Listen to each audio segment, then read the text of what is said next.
Right. Hi everyone. This is episode 3. I'm here with Stevie. For those that don't know, Stevie is the creator of the Neurodivergent Educators group at the Facebook group. And was like me, were you diagnosed in your 30s, about the same age as Yeah, me. I'm yeah, yeah, 36. yeah. I was 36 when I was diagnosed. Okay, Yeah. I was 32, yeah, so you're a few years older than me, but probably the same very much shared experience of not quite feeling right, for lack of a better term, in your hmm head, in school, in your 20s, sort of torturing yourself. And this one is very much for anyone who's also gone through that process. Um, that you are not alone, you're not weird. There's a lot of it, 5% of the population probably feels the same. If we look at the genetic studies and the statistics, about 5% of people should be diagnosed with ADHD as an adult, and it's only about 1% at the moment. It's this Yeah, idea that we are overdiagnosing ADHD when actually we're fivefold underdiagnosing ADHD, especially in adults. In kids, it's not yeah, quite so bad. yeah. But Absolutely. if you have that same feeling of something isn't quite right, and depression and anxiety and mood disorders and all these other things, and Mhm. nothing seems to fit or work. Yeah, So I think your story and how you come to be where you are is quite inspiring, and I think will allow a lot of people to open up and have that conversation, or just feel like, hey, maybe I'm not as weird and crazy as I feel. yeah. That's just how I felt. Yeah, so Still I feel. am weird and crazy, and there's a lot of Yeah. like people like me. Yeah. Um. So Yeah. if you're happy to share, your struggles up to the point where you got diagnosed. I know you're a teacher as well, so this is for Correct. as it. Correct. Yeah. So I always knew I wanted to be a teacher. Loved primary school, was a teacher's pet, lots of difficulties with friends. School has that. They actually say a large number of teachers who and with ADHD and autism and other neurotypes that are kind of in that category um, gravitate towards teaching because of the structure, the way it's organized, it's familiar, all of that sort of thing. So it makes sense. But yeah, I mean, I really loved a lot of aspects of high school myself. So yeah, ended up um yeah, studying English and history and loved a lot of parts of uni.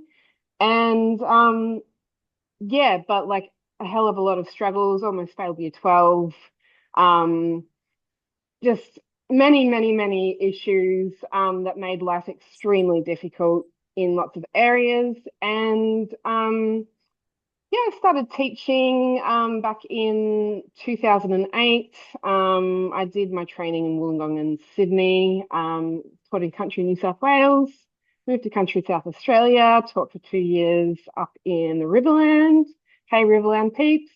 Um, and yeah, I came down to Adelaide in 2011 and kind of jumped between contracts, which was really difficult for me because I was making all these relationships with staff and students, and then I had to leave them. And then finally scored myself a gig at a northern suburbs school in Adelaide um, and was there for almost 10 years. And for those of you who don't know Adelaide very well, the northern suburbs, it's some of the more disadvantaged areas in this region. And coming from a family from Western Sydney myself, um, which is a similar sort of vibe, very much at home there.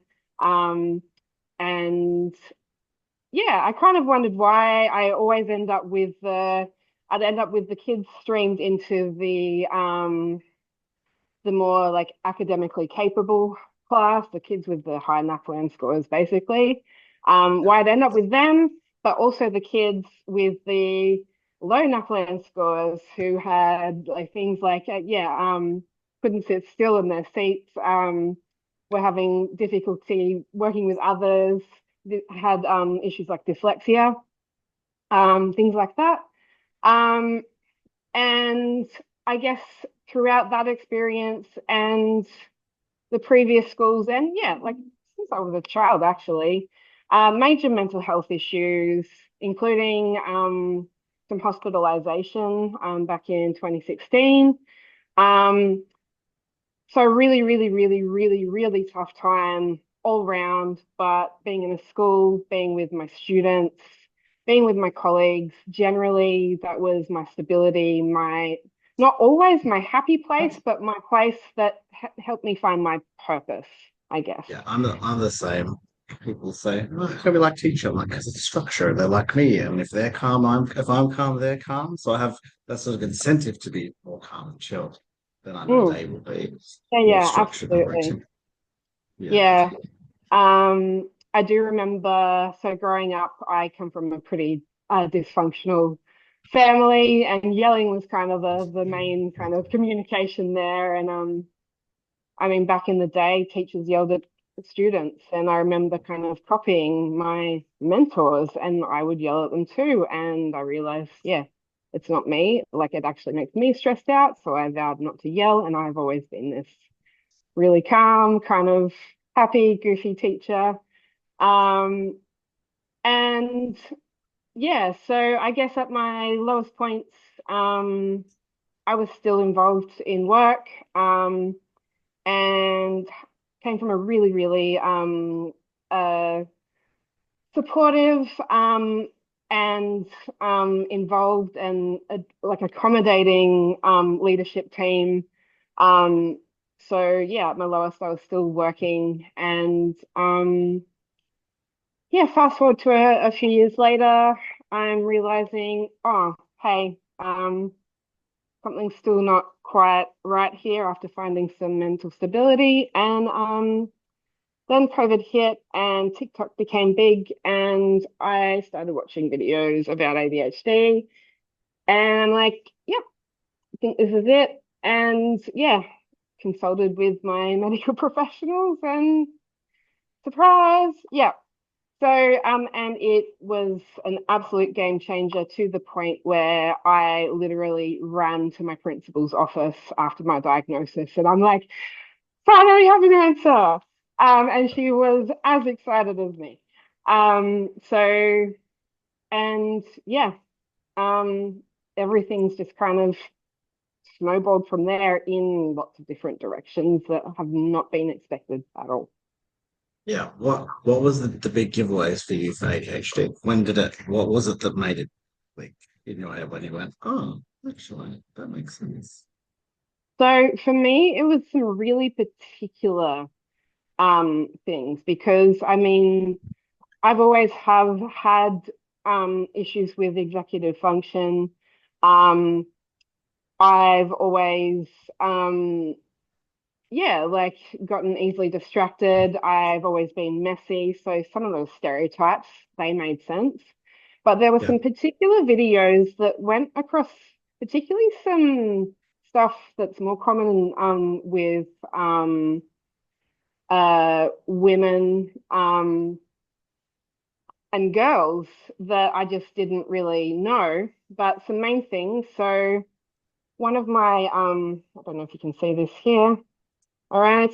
Giraffe here, one of the animals that I've got around the place, because my former boss and I were known as the Baby Giraffe Club, because we're both tall and fell over easily. I met some of my students for the first time yeah, with a broken wrist because I'd fallen off a chair in my classroom and fractured it. Had to get an operation as well.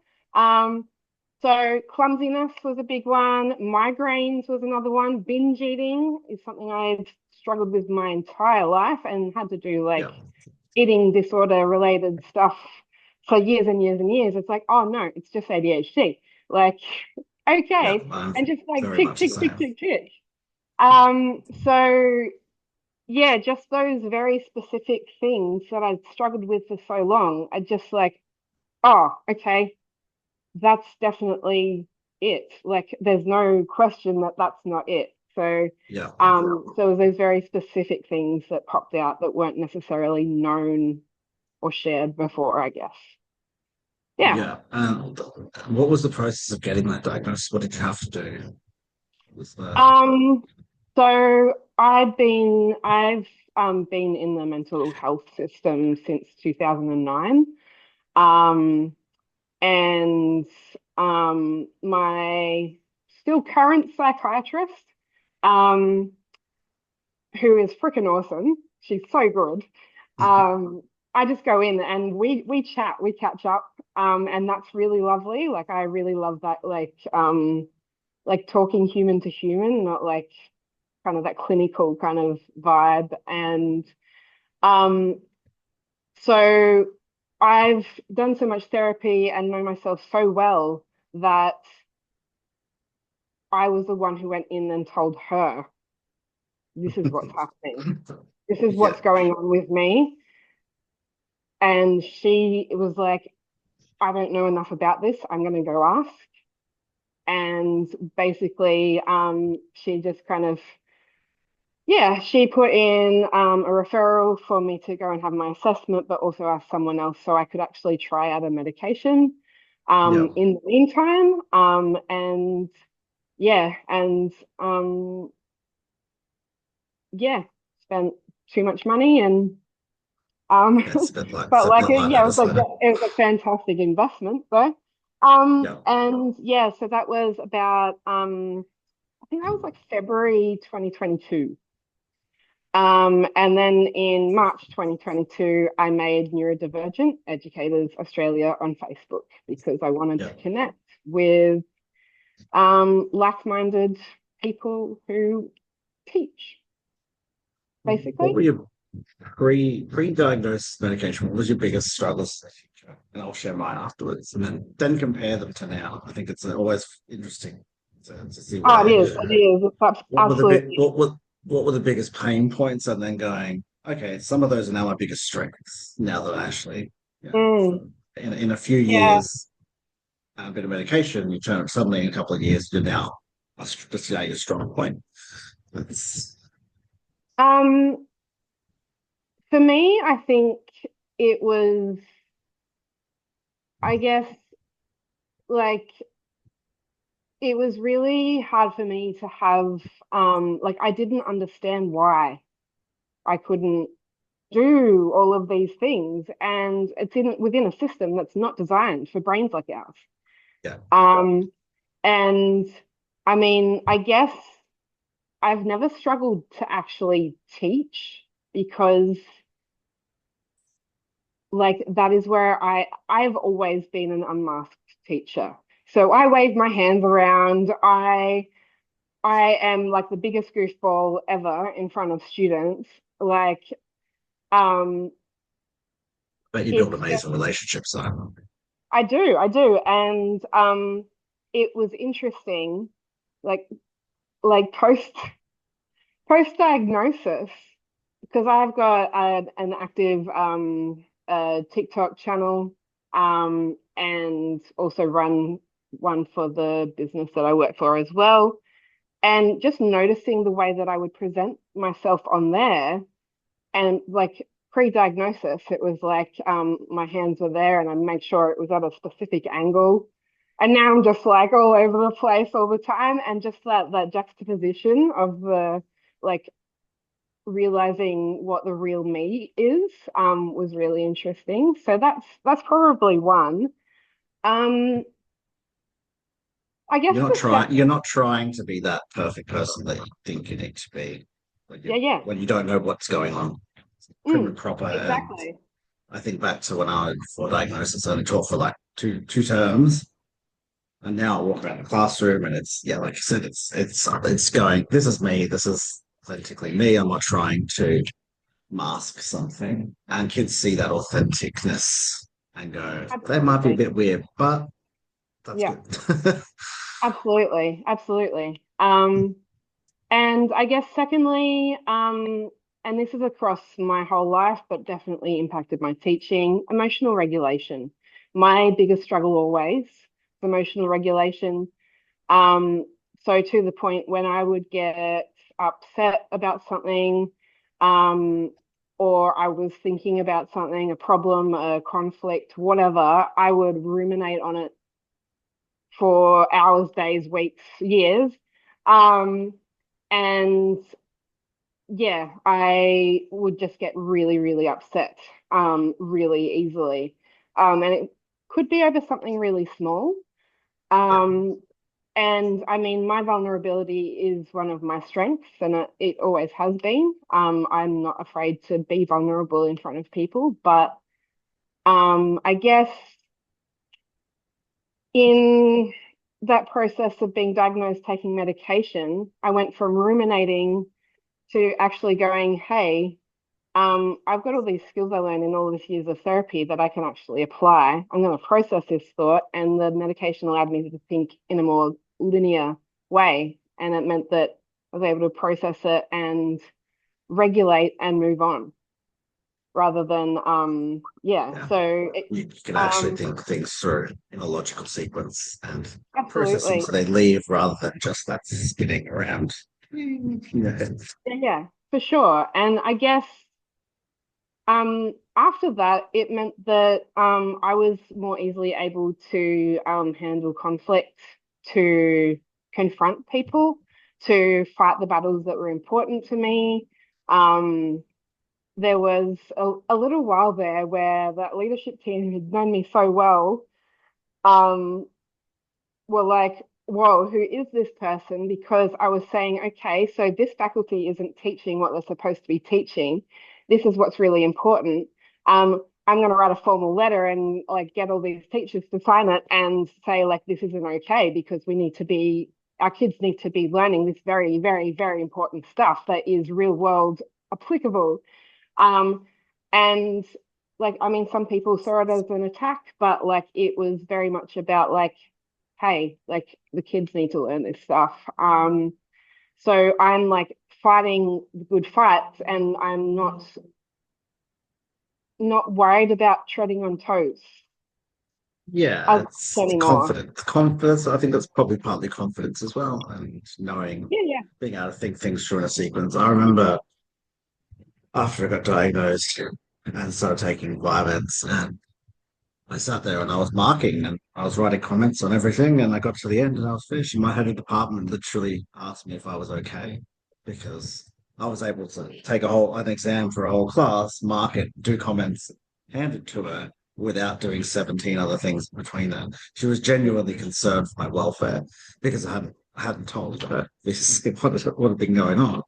And she was genuinely concerned that I was, depressed or unhappy or, so that was interesting for me. That and Yeah. ironically, she ended up getting diagnosed with ADHD too because she saw the improvements in what I had done over a couple of years after vehemently denying that she couldn't possibly have ADHD.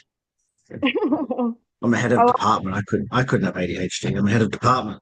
Yeah, but how's your mental health and your life outside of that? yeah, yeah. Yeah, yeah, absolutely.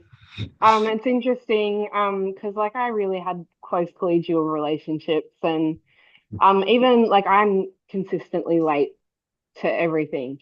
And I mean I put in accommodations for myself, but yeah, others have been always quite accommodating for me because I'm not trying to be late to things. And even my colleagues noticing are like, oh, like you've been on time consistently for like you were early this morning. What's going on? Kind of thing. So um, even just some of those little things, just and like Yeah, me also being able to ask, like, can you give me some wiggle room here, or like not give me a morning yard duty or whatever. Yeah. yeah, And that was easy for people to do. Like that was yeah. easy. Yeah. Yeah, you talk about supportive leadership too. What does that look like if you were a school leader and you had ADHD staff that were struggling, or you wanted to manage them in a way that made them feel supported and cared for them, and not just treat them like everyone else. What do you think that, I guess, a few things you could make sure that you were doing, the school was doing, or the way you were talking, or what does that look like? for a school leader? Because I'll say mine as well, because I have a really good leadership team at school. Yeah, it's interesting, and I think I need to put a little disclaimer here because um like nothing kind of works the same way for everybody, and I know that for example that um the leaders that have been incredibly supportive and understanding and accommodating for me have almost been the opposite for others. Yeah, And yeah, so I think it's really important to keep that in mind. But beyond anything, and I think this applies to all staff, but like it's particularly helpful for um yeah, neurodivergent staff, and I'm also like pre-service teachers and stuff. How can mentors support them? Making yourself accessible, available, and approachable yeah. um, is it. So when I said I ran to my principal's office, I literally got out of my car, ran to my principal's office, and went straight in there. I didn't even check who else was in there. I just went in. And that's the same principal who was deputy when I first started there. And in our preparation week, I had planned to go to the Big Day Out Music Festival that afternoon. And she's like, oh, and this was literally 3 days into my employment. And she's like, go, go early, go home, off you go. And I'm like, okay, like this is my, and it's it's the valuing staff well-being, it's recognizing achievements, it's checking in regularly, Yeah. and it's like actually knowing about people and their lives and being able to like ask like I don't know, I do dancing. So like how's dancing going or whatever. So yeah, I guess those three things, and it is about being approachable and available in person if possible Yeah. as Sorry, well. I was shushing my child then. It's okay, all good. Forgive you this time. um, yeah, and I think if I had to sort of pick three things, it's yeah, that being approachable and that just listening. You don't always have to talk and have an answer. It's sometimes just listening. Um, meeting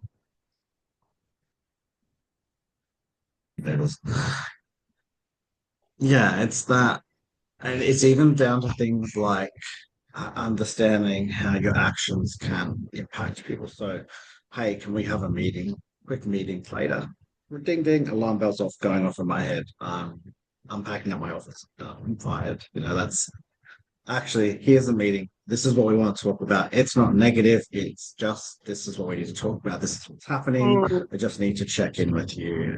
yeah, yeah. Not Can I just add to that very yeah, specific point? So same principle. After that letter I talked about, that I organized about the stuff not happening in a particular faculty.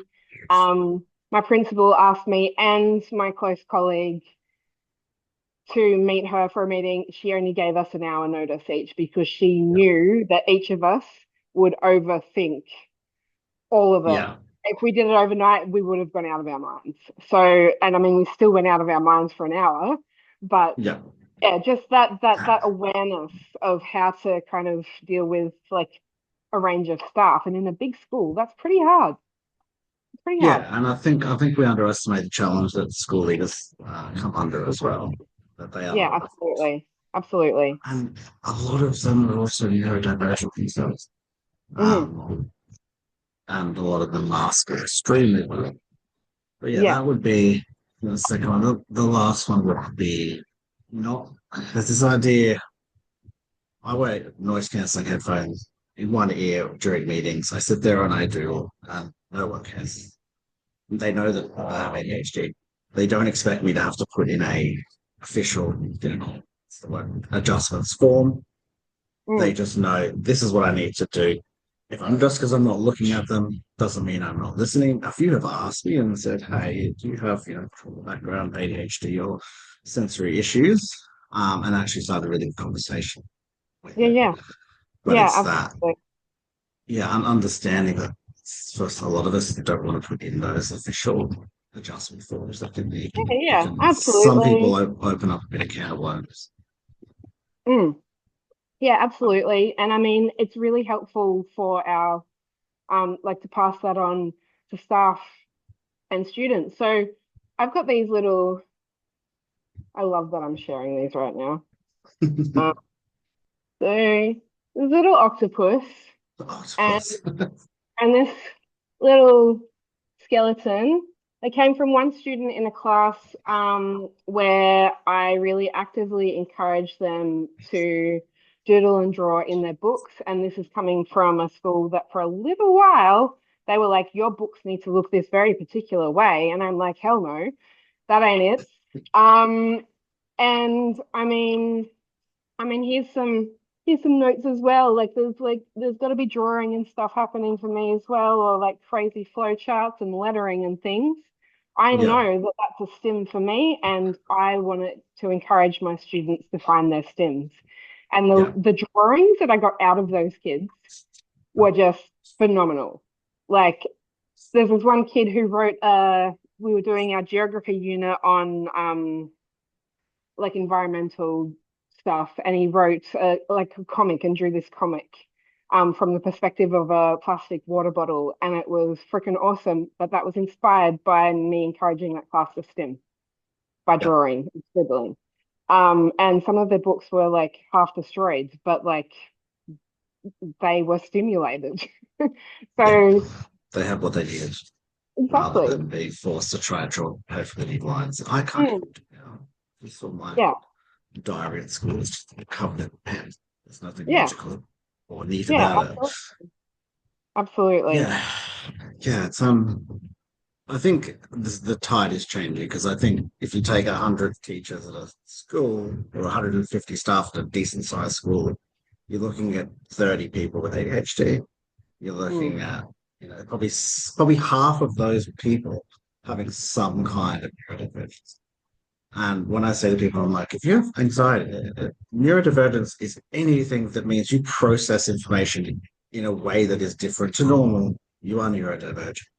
yeah, That's yeah, PTSD, anxiety, depression, bipolar, yeah, ADHD, ASD, sensory process. The list is never ending. And when you look at this, that's probably half the school body. yeah. And as soon as you start sort of saying that to people, they go, "Oh, so it's okay that I think like this, or that I might need this to function." Or, Mm, and yeah. I've been at a school, and they even I was the on the well-being committee, but there's neurodivergent staff, and just having that person there, just the amount of people that came to talk. Do you think maybe I should go? And I'm like, I don't know. You should just go and talk to someone about it. Mm, And just having that sort of one person that isn't in leadership doesn't they're not line managing anyone, but they could be that one person that you can go to, and yeah, it's fully you're not going to go and then tell the principal this person has this thing, but it could just be that one person that goes, could yeah, you talk to X such and such my head of department, this is why I need, or this is why I do what 100%, I do, or go to 100%. Yeah, meetings with people as a support person, yeah, and just having that one person. They're not they're in that leadership sphere, but they're not directly involved in it. yeah, absolutely. Having And I think that's really where my the group that I made came yeah, from, I guess. Um, so I guess the reason that I put together Neurodivergent Educators Australia, and I aim to make it not just for school teachers, um, school staff. So you could work in the canteen and be in the group kind of thing. yeah, Um, so it's for homeschoolers, it's for people who teach people how to work behind a bar or swimming or I don't know, coach a sports team or yeah, like or pre-service teachers, support staff. It like yeah, tertiary education workers. So um, I was in a group that is US based for teachers with ADHD. And it was very US centered, and I just really wanted something local and relatable. And I wanted to kind of like, yeah, spread that umbrella a bit further to neurodivergence in general. And I just wanted to find my community, basically. I wanted to connect with like-minded educators and it was also sparked by a post I made on Teachers of Adelaide group, which is quite a for Yeah. teachers. Um, and the response I got to my post there was like immediate and really, really like intense and mostly positive. So, yeah, I just started the group within 48 hours. We had more than 200 members. And I was like, what is happening? Now we're up at, so that was, I reckon, March 2022. Um, So and that's only what, like 2 years now. yeah. Yeah. So, now, yeah, we're up at, I think, 3,200-ish members. We've done a lot of like big advocacy. Um, there's been a few issues with like employment and discrimination at Yeah. like a systemic level, like people's having their like registration cancelled because they tick, yes, I have autism. Um, or like Crazy. having their diagnoses and their issues kind of shared with leadership, leading to termination of employment. And um, the amount that that group has achieved just by existing, I just like I didn't even begin to understand that like that is what would happen. And yeah, I mean, it's to the point now, and I mean, I guess we might chat about this in a sec, but um the schools that I work in now as a relief teacher, because that's what I'm partially doing now, I get recognized by are you the Stevie, like are you the like you're a divergent group, Stevie? I'm like, I Oh, that's feel so funny. You're a I feel celebrity like a now. C grade celebrity or something. Um, but like people are drawn to me because they know I am a safe person and they know I'm an ally. They know they can talk to me Yeah. because I have that role, but it brings them together too. So in each little school, there's a little group of them um, that have joined that group, and yeah, it's led to some incredible opportunities, not only for myself but for a lot of members, which is it's something I'm incredibly proud Yeah, it's just things you don't even think about get posted there, and things that people are going through, and of. things happen in schools. It's like, it still happens even now. You know, we do tend to think of ourselves as pretty progressive. We're teachers, we teach progressive thinking, and then we're still, discriminating against people. Yeah, Things that yeah, often make them better teachers. And yeah, if they yeah, didn't have that thing, diagnosis, ism, ADHD, yeah, whatever, yeah. um, what if there are any consistent like problems and themes you see get posted in that group a lot? Teachers having the same issues, whether it be with themselves, with leadership. What are the only common themes that sort of over the last 3 years still the same that haven't Yeah, changed?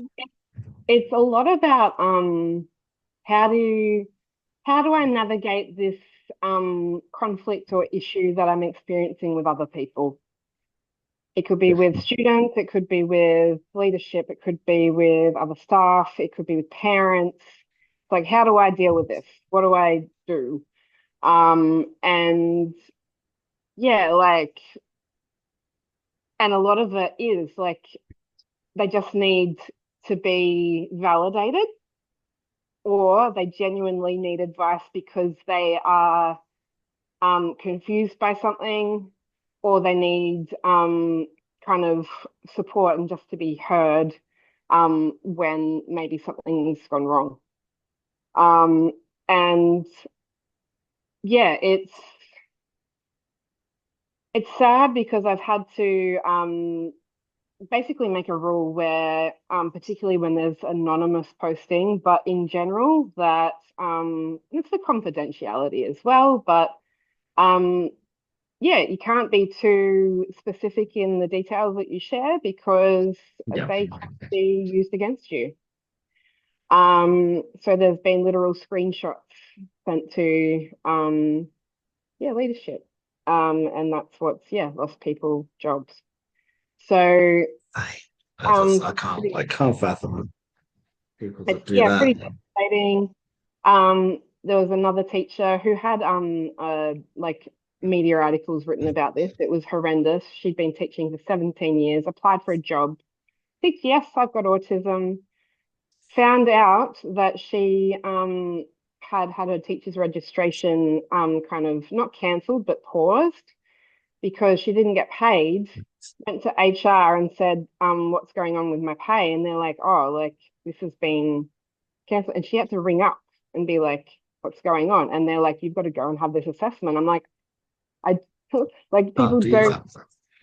don't stop being the same teachers just because they've ticked a box. Like it was horrific. Um, and yeah, so I mean that part's been pretty frustrating, but the community that's been formed, the opportunities that have been, I guess, um, created from that. So my close friend, Beck, she's the Autism Works education representative. She's even been in a TV ad and on the side of a tram. So there's the autism like minister in the South Australian government. So she's gone for that through like kind of finding community in the group. Um, I've I've gotten another employment opportunity through the group. Um, People have found each other through the group. People have it just Right, it's I've like it get this is not the first podcast I've done yeah. through the group. Um, it's yeah, I don't know, it's kind of taken on a life of its own, and I love that. Shockingly, a group full of people of different brains kind of found a community and connected together. Yeah, yeah, absolutely, Yeah, we're absolutely. sort of in this weird place, especially in educational places where we want people to be themselves and out and open and you know, this is me, but then also people are still worried, what if I do be open? What if I think there is Mm, power. There's a power in that openness that there is. when you are masking and trying to hide, you often get noticed far more for those things that you can't do. Yeah, yeah, And if you absolutely. are, again, it's that having had an apartment think there was something wrong with me because I was able to sit there and do. Well, obviously, it was noticed before that I couldn't do. Mm, And I then went and had the conversation with her, and she's like, "Oh, that all makes sense now." You know, it was mm, a kind of like, "Oh, well, why didn't you tell me?" kind of chat, and we could have, mm. you know, Yeah, yeah. And people it's people scary. a Being good in one. leader will want to be understanding and to help you and guide and mentor you. And if they 100%. think that Yeah, you know there's something going on, but they don't, they can only treat based kind of on what you present. If you're yeah, yeah. presenting this kind of scattered, unorganized chaos, but they don't know what's going on behind the scenes, or you're saying I'm struggling, you know, they can only go with what they see. And Mm, there's a bit of power in I there think is. you're taking There back is. a little bit of power by going, I have ADHD, I have autism. This is why this happens. This is what I need to be able to do better in these realms. Are you willing to have it? If the answer's Yeah. no, that's somewhere else to go. And I Um, mean, as I've kind of touched on prior to this chat, um, I've always been incredibly open, and that includes with students, but it kind of meant to the point that people knew to come to me to talk about anything relevant to mental health and neurodivergence. other teachers would grab me and say, "This student has been diagnosed with autism."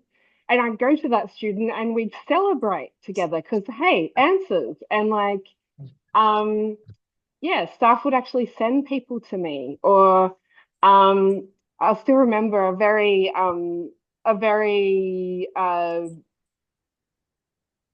genius educator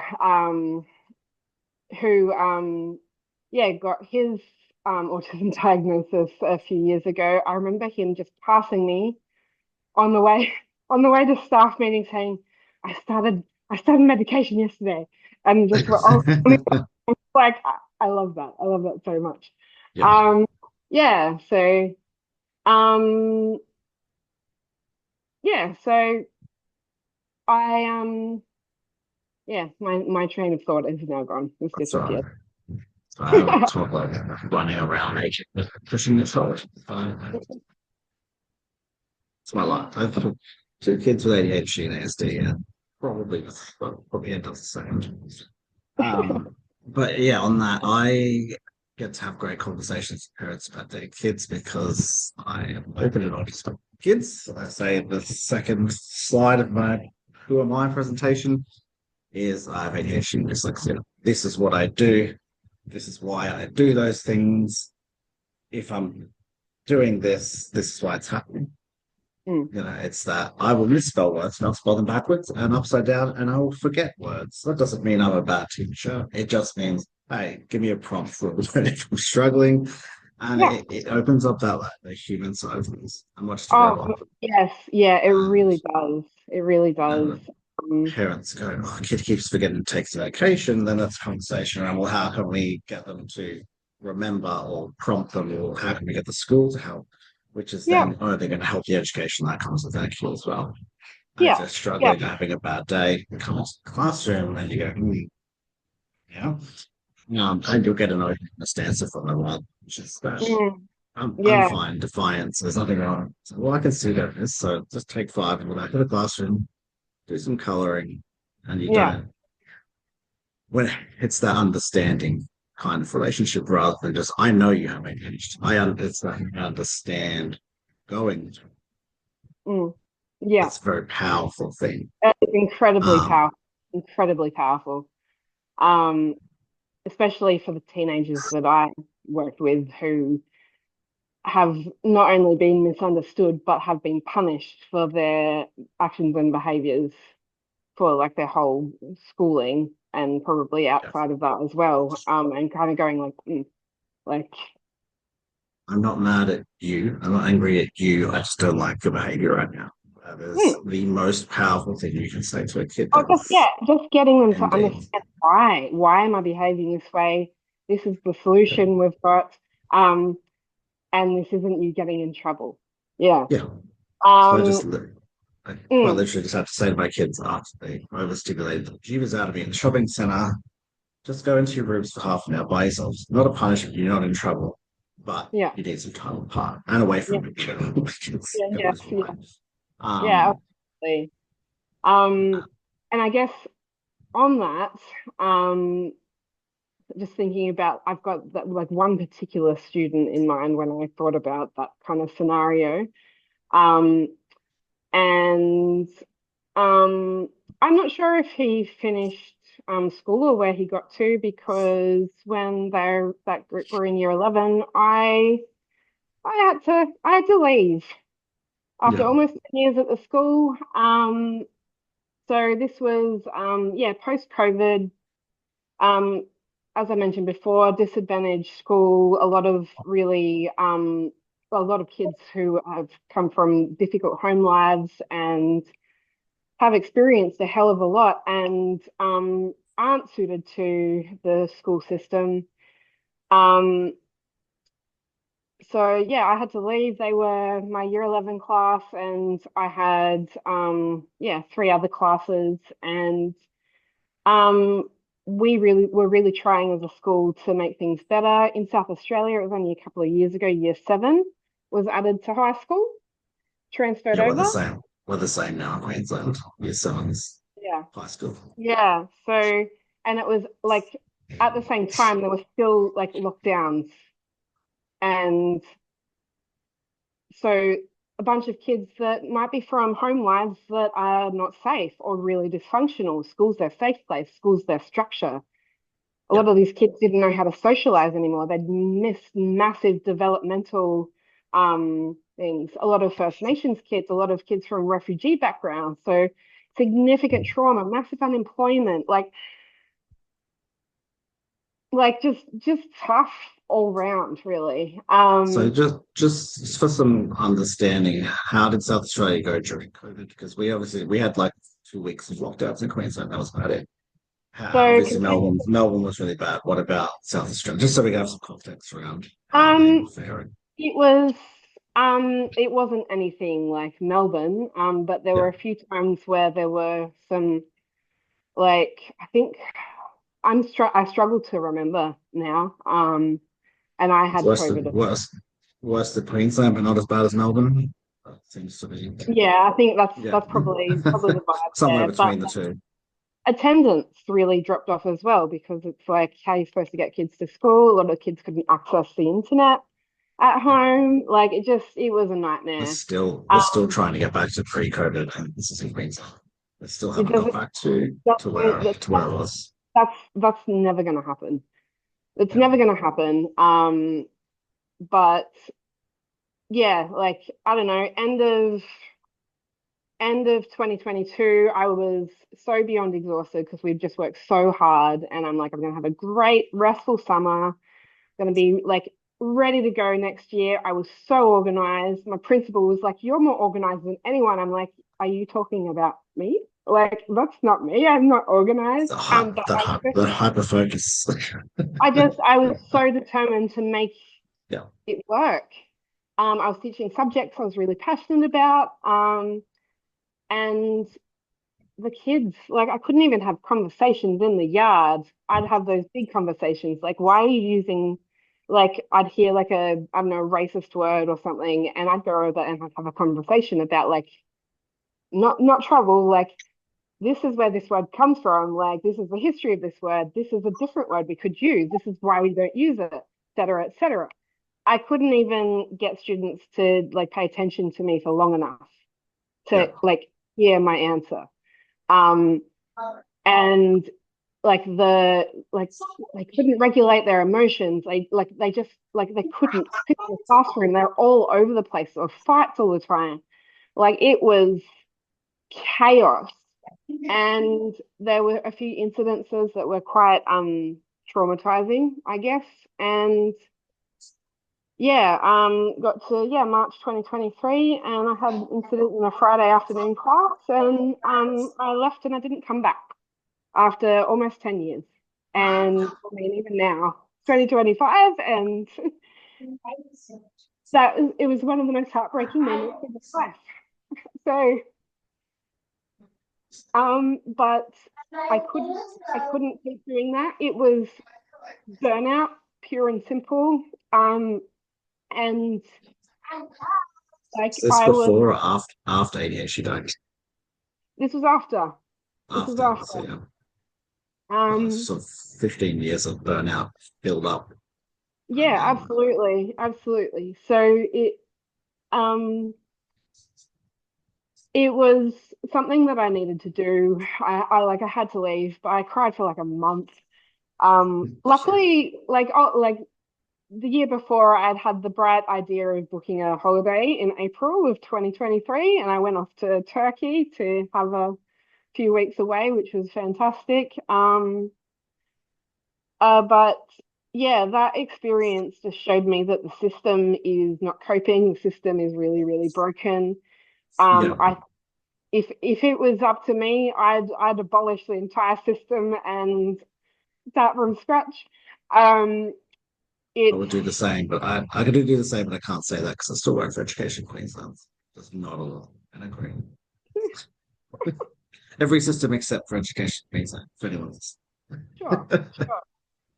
Um, I just yeah, I just couldn't do it. I even did a relief day in a very similar school, and had to have 2 weeks off after that because it triggered me so badly that I had enough of, like, um kind of breakdown from that, and that was just because of the similar vibes there. I didn't have a particularly crazy day there or anything.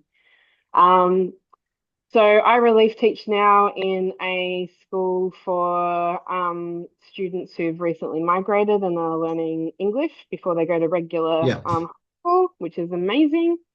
And I work in a senior education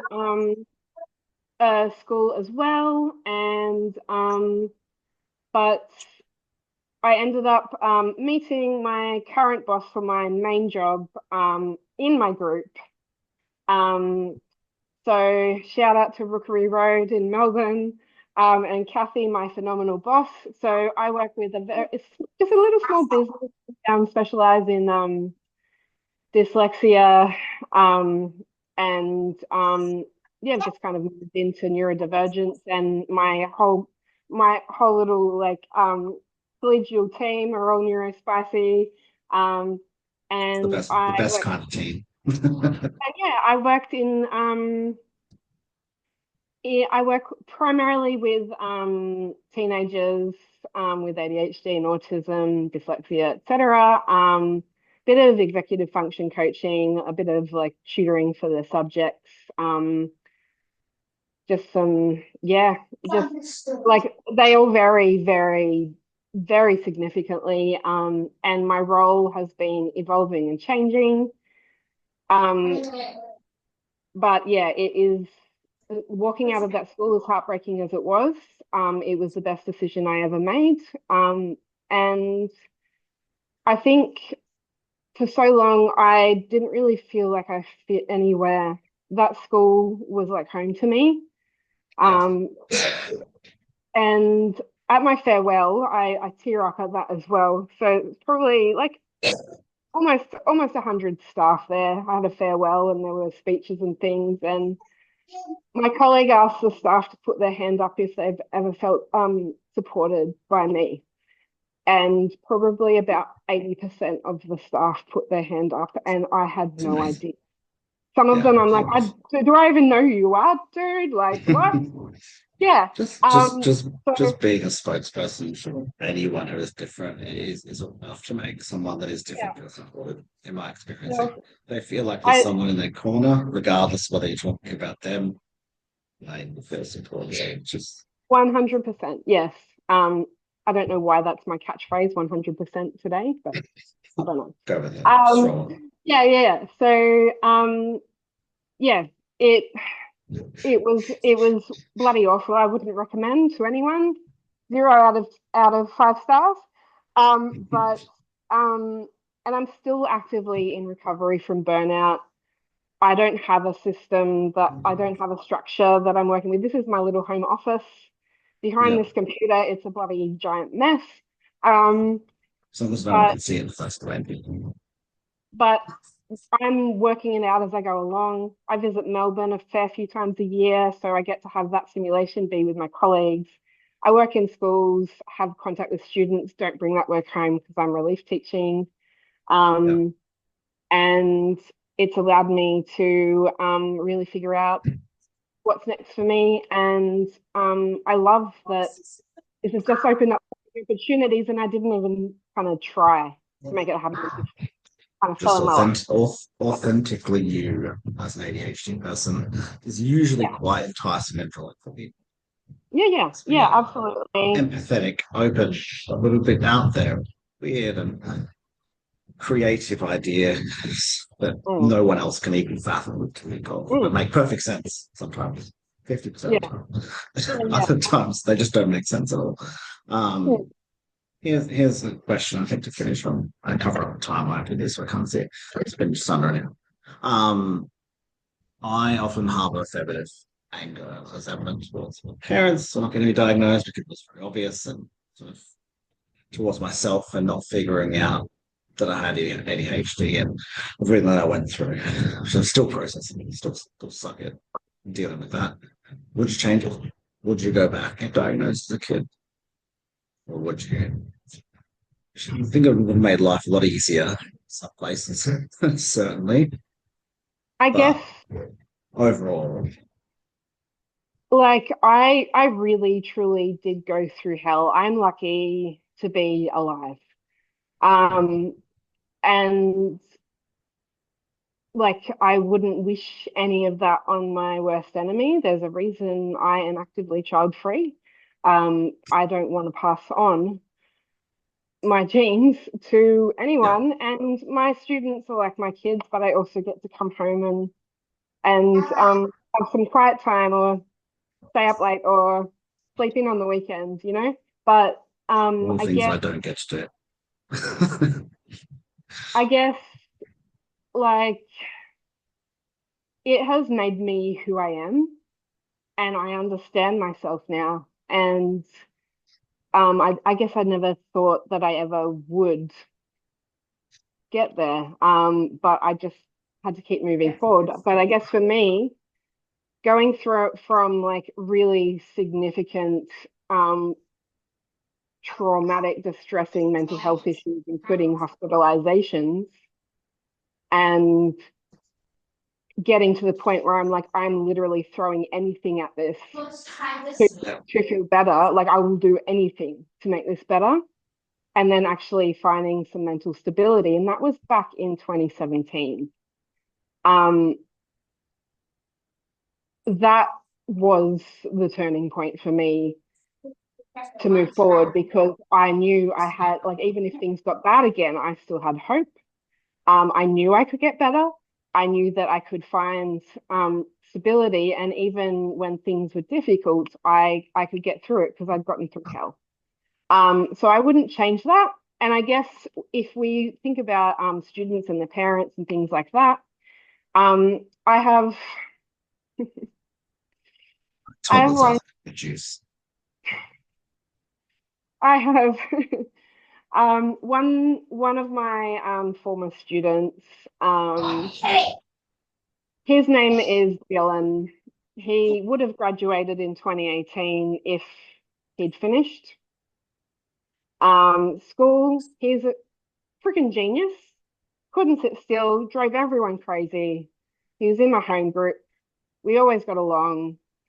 And he saw me at that period of time. I was his teacher at that period of time when I was hospitalized, when I was going through the worst period of my life. He knew me at that stage. And because I was quite open to things, I um like he knew all about that. And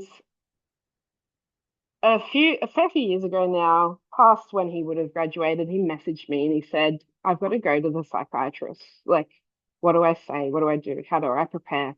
Only reason that he knew that was because I'd shared that with him. And he was diagnosed with ADHD and autism, I believe, if I remember correctly.